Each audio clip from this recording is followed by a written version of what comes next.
One sore spot for St. Louis so far this season has been a pitching rotation spot. It was owned by Steven Matz.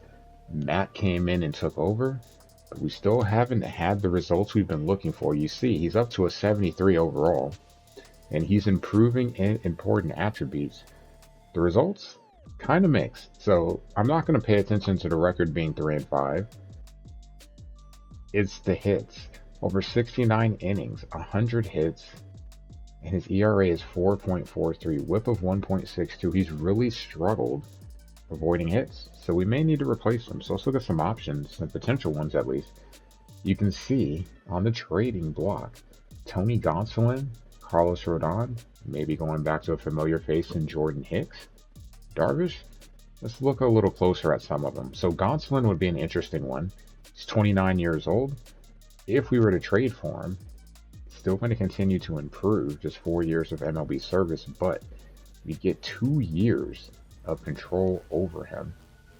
Free agency, maybe that's an option.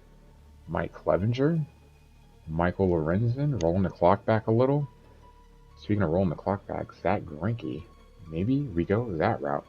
Matthew Boyd, we'd had him in a previous franchise, maybe we can go with him. Darvish, an expensive option, a risky one, but one we might be able to do. So he's 37 years old, 12 years of service. That's 5 pitches. I mean, he has more than 5 pitches, but at least that's what he's got on the game. There's a limit. But his contract is massive, and you also know he's going to continue to decline. So 18 million over the next couple of seasons.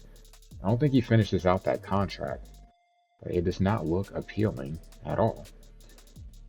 Speaking of not appealing, in terms of contracts, Steven Strasburg.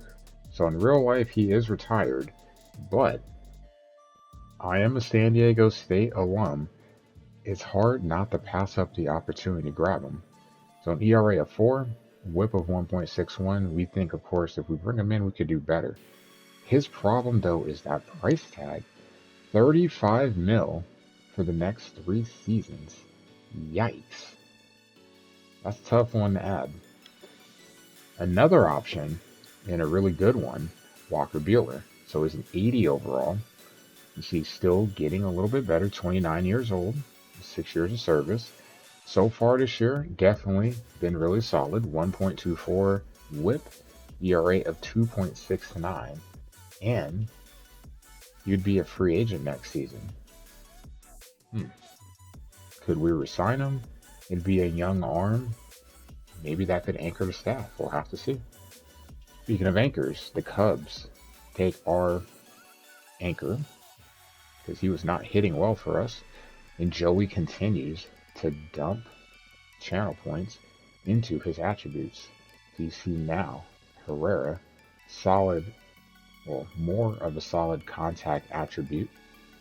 Definitely from the left side, 69, and 60 from the right. He's going to continue to grow too. So this is an interesting one. I'm curious to see just how far Joey is going to push for him to end up being a star player. It's going to be crazy, but I guess we're going to see. But yeah, those are some options we could look at to replace Matt. Have to keep them in mind. We may have to do it, but as the deadline approaches, maybe there'll be some other options that make themselves available.